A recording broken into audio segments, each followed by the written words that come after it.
Your Excellency, President Mkapa, thank you so much for being with us today. You've taken your time to come and sit with the CEO Apprenticeship Program candidates. As you're aware, the program recently launched at the end of last year, really looking at developing the next leader, the next generation of Tanzania's leaders. You've taken your time to come in here and impart some of what you have seen along your leadership journey. We've heard that mentorship is an important element of developing future leaders. Perhaps you can share with us somebody who has been a mentor in your journey, somebody who can say, on hindsight, really helped you along your leadership path. Can you share with us who that is and why that has impacted your leadership? My indisputable mentor was Mwalimu Julius Kambarage Nyerere, the founding president. He picked me out from the civil service, introduced me into politics by making me editor of the party newspapers, and then he made me his press secretary, and then he made me ambassador, and then he made me his foreign minister. So it is those contexts that really are responsible for my formation. I learned a great deal about how to exchange views with your, not only your boss, but a more knowledgeable person than yourself, when to express views and when to take views lying down. He also helped to define a vision or a philosophy, if you like, a development philosophy. In his case, of course, it was socialism and self-reliance, which I accepted 100%.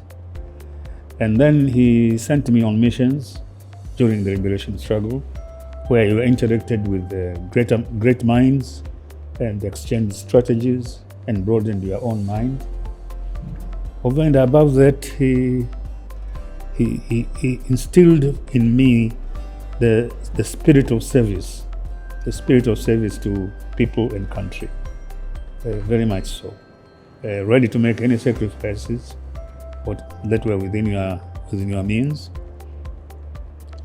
and I'm ready to serve in any capacity. As you can see, my career has been fairly varied. Absolutely. Yes. For the leadership, I think, as I said, the key thing is to identify the people you are working with and know them thoroughly. Two, to take in hand the policy which you are supposed to be implementing.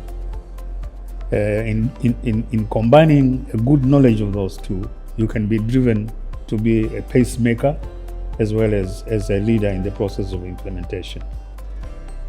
By acknowledging those who have worked longer than yourself or served in leadership longer than yourself, you can learn the qualities that have made them popular and understood, which is key. And finally, I think it is necessary to revisit decisions you have made or the decisions made by your superiors, to revisit them fairly regularly in order to make corrections where it is necessary in implementation or to make improvements where it is in defining goals. Thank you, Your Excellency. This afternoon, you've been speaking with some of the aspiring leaders, specifically within the private sector. You have recognized the private sector as critical to, as an engine of growth for Tanzania's economy. What would you like to see as they develop in their leadership? How would you like to see them engaging more with the public? Are there any knowledge pieces that you can impart in terms of how they can drive the economy going forward as they take on their leadership roles? I think I would like them to be a little more assertive than they are, because I got to know almost all of them this time for the first time. And I'm glad one of the last questions I asked was whether I was accessible to them, which is a very good start. But I really would like them to be a little more assertive.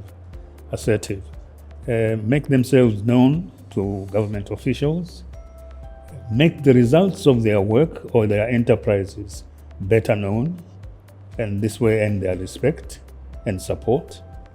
I would hope that they would seek to establish more formal regular contacts with their government counterparts, so to speak, so that that interaction may expedite the process of governance and development.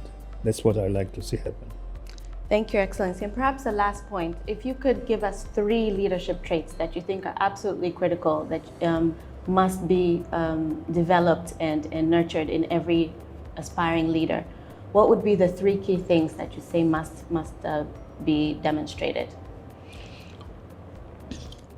Integrity of purpose and conduct. Secondly,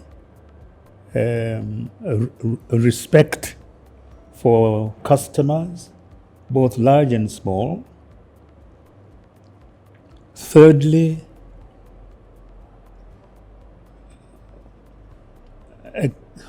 explaining and therefore seeking support from authorities, the government authorities, local authorities, support to see that their work bears fruit and the enterprise flourishes.